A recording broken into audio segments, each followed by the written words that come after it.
Доброго дня, добрые люди! Давайте сегодня вместе с вами посмотрим февральский выпуск Бурды 2022. Обложка у журнала невероятно яркая, приятный желтый теплый цвет, совсем не зимняя. И, кстати, на обложке именно тот образ, который заинтересовал в прошлом выпуске в анонсе. В качестве первой коллекции среди трех выступает подборка моделей с этнопринтами. А первая модель это пуловер 102 из трикотажа, размеры 36-44. Модель совсем для новичков, учитывая, что здесь всего одна точка сложности. Приталенный силуэт, рукав 3/4. На самом деле рукав можно сделать любой длины, как короткий, так и экстра длинный. Даже с отверстием для большого пальца можно сделать. Ну и венцом всей этой незамысловатой конструкции является асимметричная сборка на резинке, проходящая по полочке. В целом в образе смотрится достаточно гармонично. Если нужна базовая футболка с длинным рукавом, то это отличный вариант с изюминкой. Здесь перед нами предстает вот такая романтичная блуза из вискозы 104, размеры 34-42, 3 точки сложности, рукава фонарики на узком манжете, воротник стойка, отрезная планка и смещенный наперед плечевой шов. Без какого-либо акцента, достаточно базовая выкройка, которой подойдет почти любой принт. Такая блуза добавит в гардероб нежности и женственности. Мой глаз положен на эту модель. Здесь можно добавлять съемные воротнички разных форм и цветов в качестве украшения, чтобы каждый раз освежать образ. И рядом платье из хлопка с эластаном 101, размеры 17-21, 3 точки сложности. Можно сказать, что это платье-футляр с ненавязчивой драпировкой по переду. Удобный рукав 7/8, лаконичный вырез по горловине, молния в шве сзади, шлица и длина до колена. Очень интересный принт у платья, хотя там, где заложены складки, он немного теряется. Но в целом аристократичное, спокойное платье. На зиму можно сшить из шерсти с эластаном для удобства и носить с шубой, либо пальто и высокими сапогами. Можно и гольф поддеть под платье для тепла.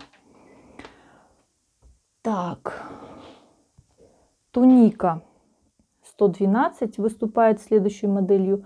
Размеры 36-44, 2 точки сложности, сшита из ткани лиоцел.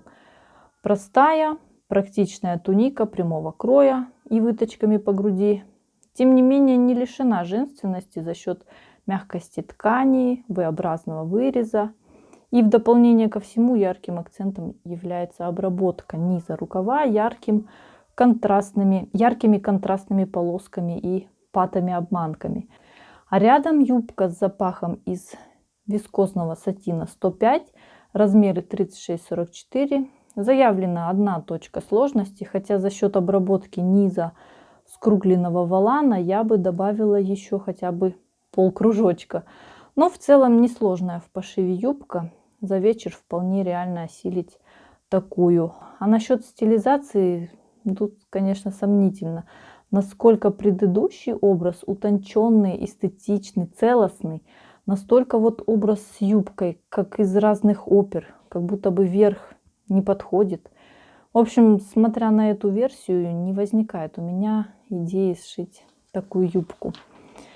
Дальше идет юбка миди из хлопка 109, размеры 36-44, 2 точки сложности. Здесь очень интересно оформлена талия пояском. На карманах, в швах клапаны с пуговицами. Даже есть полукольцо на поясе, куда удобно пристегивать ключи и в карман. Но все эти нюансы скрадывает принт. Спору нет. Изящный, интересный принт, но он вот сыграл в прятки. Когда я увидела технический рисунок, мне представилась юбка глубокого зеленого цвета или бежевого, как вот соседняя парка, чтобы все эти детали были видны. Словом, модель заслуживающая внимания, главное подобрать цвет. Или даже можно сыграть на контрасте, например, Пояс и клапаны здесь можно сделать черным. Приятный образ в целом, но опять улавливаю для себя дисгармонию. Мне вот кружочки на юбке спорят с ромбиками на носочках. И вышеупомянутая парка из хлопка 108, размеры 36-44, 3 точки сложности, парка до середины бедра с отлитной кокеткой спереди, капюшоном, кулиской на шнурке по талии и карманами с клапанами в боковых швах. А рукав интересен тем, что он расширен к низу и длиной 7/8. В качестве застежки пришивные кнопки. Не могу сказать, что это 100% мой вариант, но как основу для моделирования я бы присмотрела эту выкройку. На самом деле я очень редко шью без модерации выкроек. Тут как минимум я бы добавила длины. Ну и после всех этих наших оверсайзов эта парка, конечно, смотрится немного сиротливо. Кстати, эпоха оверсайза медленно завершается, а я так и не сшила ничего подобного. И заключительная модель из подборки с этнопринтом, прямая, юбка до колена из хлопка 115. Размеры 36-44, 2 точки сложности. Несмотря на притягивающий внимание принт, который больше уходит в ретро, чем в этно, тут еще и геометрическая конструкция модели очень интересная. Накладные карманы решили продлить до самого низа юбки, которые позволяют играть с цветом и принтами. Полоску можно разворачивать в разные стороны на карманах относительно юбки. Можно использовать разные принты, можно выбирать разные оттенки, даже разные цвета. А этот пример, что отшили для журнала, гораздо проще самой выкройки смотрится. Тут еще и рисунок идеально состыкован. В общем, все скрадывается. А так у юбки приточной пояс, выточки по талии, сзади молния и небольшой разрез, для того, чтобы было удобнее шагать. Дальше идет мастер-класс в картинках, как, собственно, сшить эту самую юбку. Пример стилизации той самой парки с платьем за 180 евро. И следующая уже неоновая коллекция. Тут сразу блуза, приглянувшаяся мне еще в анонсе на февраль в предыдущем выпуске. Блуза 113 из вискозы с яркими шелковыми вставками по рукавам, спрятанными во встречных складках. Размеры 36-44, 3 точки сложности, прямой крой, V-образный вырез, нагрудные выточки и манжеты на пуговицах. На мой взгляд, в этой блузе все идеально, не прибавить, не убавить. И цвет, и крой, все лаконично, изящно и со вкусом. Дальше плащ. Тут стоит, что это пальто, но мне хочется назвать его плащом. Плащ 107, размеры 36-44, 4 точки сложности. По сути, это плащ-рубашка с отложным воротником на стойке, с прорезными карманами, с листочками и глубокой такой действительно шлицей. Кстати, плащ посадили на подкладку сетку, как я недавно приобрела. Тоже думала применить его на плаще или ветровке. Еще у плаща очаровательные манжеты. Даже не манжеты, а кулиска по низу рукава, образующая сборки, что, несомненно, добавляет шарма этой модели. Рядом платье 111, размеры 36-44, 2 точки сложности. Платье прямого кроя и прямой родственник моделям 112 и 113. Рукава украшены неоновой лентой. Вот когда есть принт, который не знаешь, как оседлать, который резать вроде не хочется, то эта выкройка может решить этот вопрос. Хотя в однотоне выглядит вполне носибельно, особенно когда нужна простая вещь в образ, базовая. Я шью весь свой гардероб сама, и мне часто нужны такие простые вещи, потому как собирать образы из выдающихся вещей довольно сложно, иногда смешно. И я почти придумала, из чего я буду шить это платье. Далее, на мой взгляд, очень странное платье. Сейчас объясню почему. Образ в целом гармоничный, его вполне можно перенести на улицы города, представить вот в реальности. В общем, платье 114, размеры 34-44, 2 точки сложности. И странность в обилии деталей и швов ниже талии. Я разбиралась в функциональности и необходимости этого множества малюсеньких деталек, но рациональности так и не нашла. Это просто такая задумка интересная. Вот такое платье без рукавов, отрезное по линии талии и разрезное в очень многих местах. Сзади молния, а по низу неоновый волан. Ну и силуэт с отсылкой на 60-е. Рядом красуется прямая юбка до колена из букле 116, размеры 34-44, две точки сложности.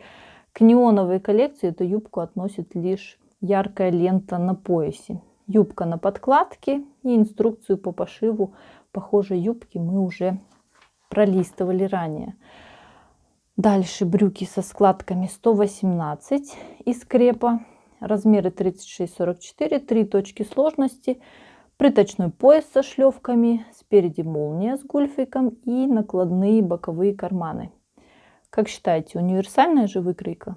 И из теплых тканей на зиму, и летящие ткани на лето, и принты, и однотон, и клетку. Все вытерпит такая выкройка. Да и сами брюки тоже хоть куда. Как вот тут нам привели несколько примеров. И девочкам, и женщинам, и в офис, и на улицу. Везде подойдут. Я тут заприметила вот такие утрированно длинные рукава.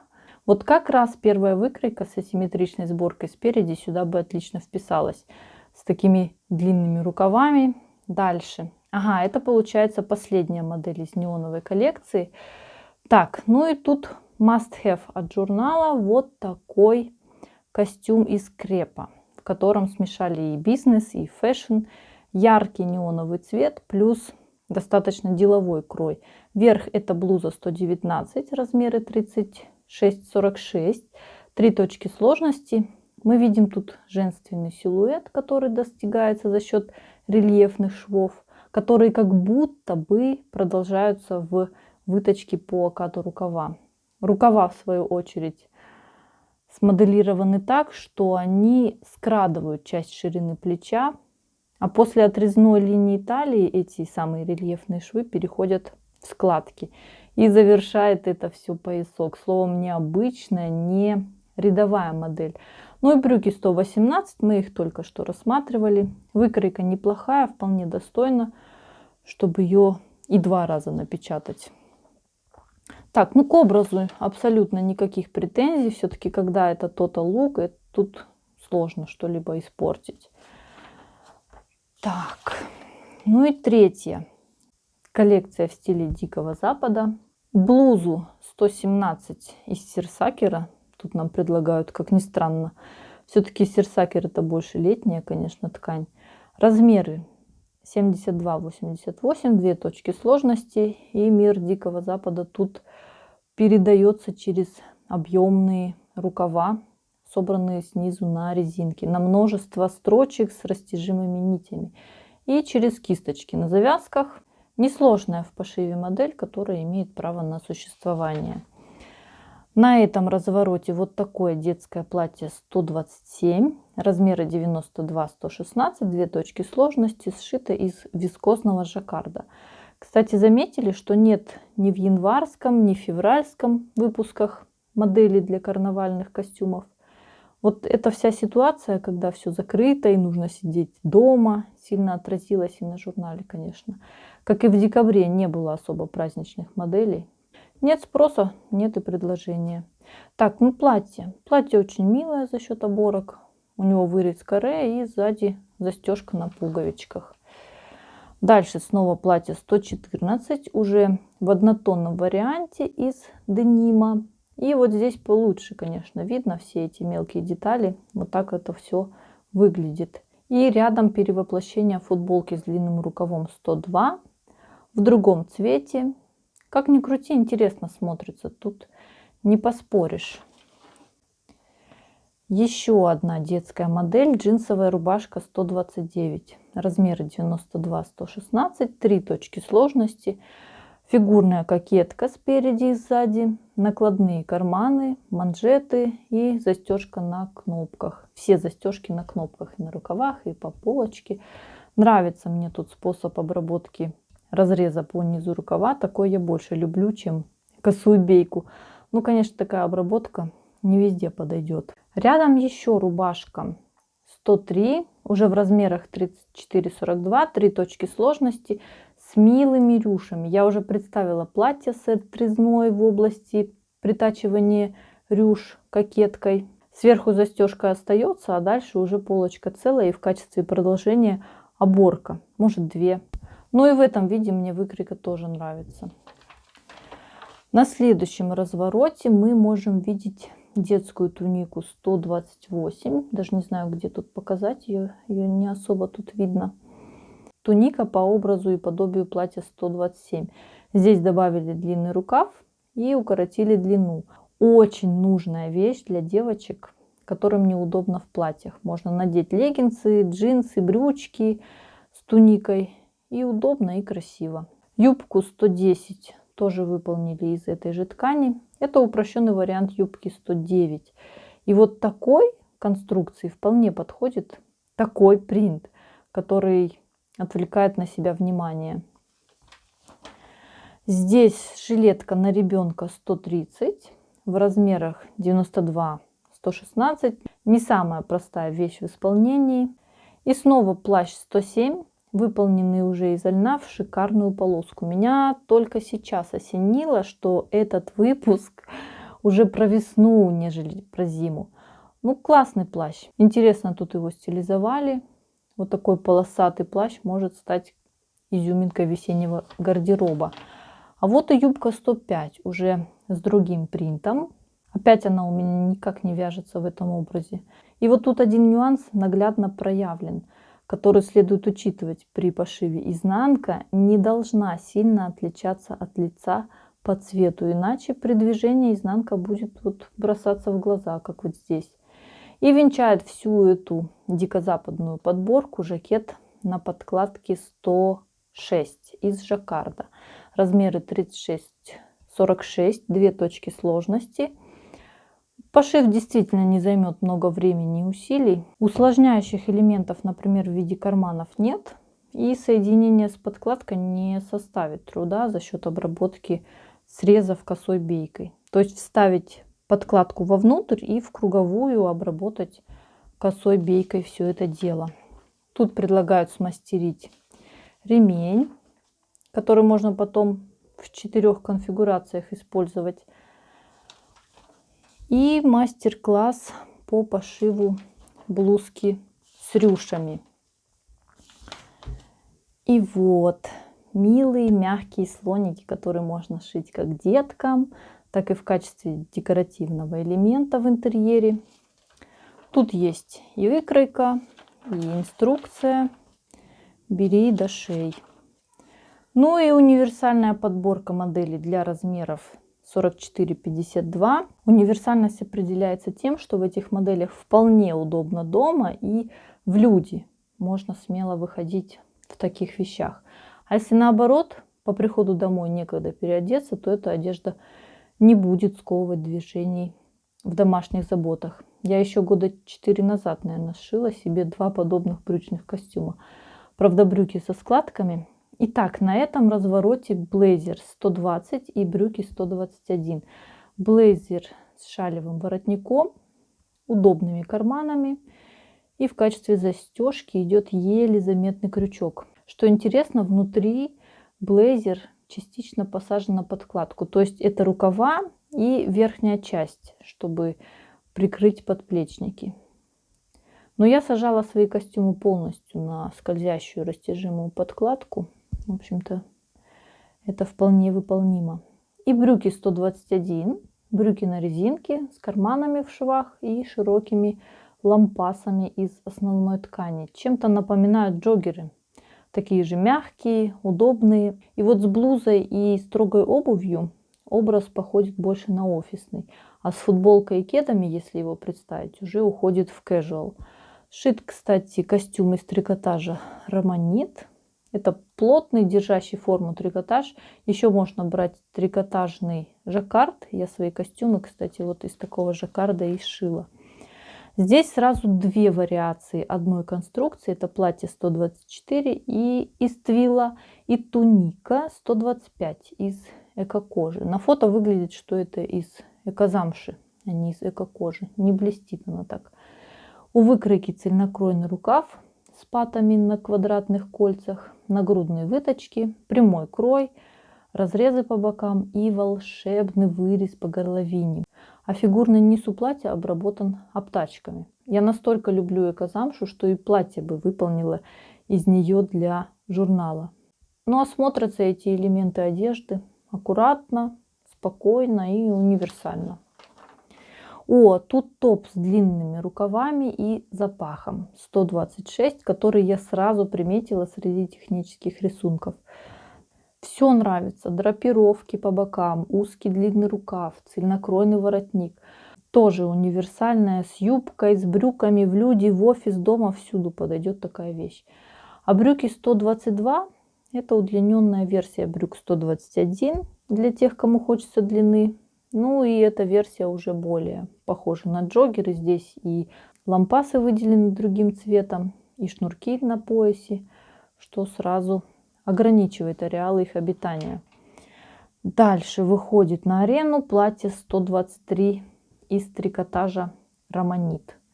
Тут 3 точки сложности: цельнокроенный рукав, по рукавам шов, от которого можно как отказаться, так и выделить контрастной отстрочкой, нагрудные выточки от горловины, фигурный шов под грудью, карманы в швах и юбка кокон. А изюминку давайте искать вот сзади. Тут молния сверху для удобства надевания и интересная деталь, как молния снизу. Я так понимаю, что разрез решили украсить молнией. Ну, тут, конечно, нужно помнить, что некоторые зубчики могут испортить колготки. Ну и еще одно воплощение модели 126 уже в белом цвете из вязаного трикотажа. Тоже выглядит достойно. И образ с рубашкой достаточно сдержанный, гармоничен, чтобы ходить вот так на работу. Ну что, мы подобрались к концу. На самом-то деле. Здесь еще вот косметичка с мастер-классом в картинках. И анонс на март. Тут тренч, худи с капюшоном и замысловатыми рукавами. Асимметричное платье с одним рукавом. И очень похожий образ на тот, что уже был в этом выпуске. Вот так выглядят выкройки в немецкой версии журнала. То есть выкройки идут отдельным журнальчиком. Вот здесь его можно открепить, оторвать, собственно. Если вещи называть своими именами, то оторвать. И уже хранить можно не весь журнал с картинками, а вот так отдельно. Вот здесь есть с этой стороны картинки, с этой стороны, с этой стороны. В общем, картинок тоже достаточно. Ну и технические рисунки все здесь есть. Но я все равно храню журнал в полном составе, потому как хочется мне так пока место еще позволяет. Обязательно под видео пишите свои комментарии, что вам понравилось в этом журнале, что вам не понравилось в этом журнале. И увидимся в следующих моих видео. До новых встреч. Пока!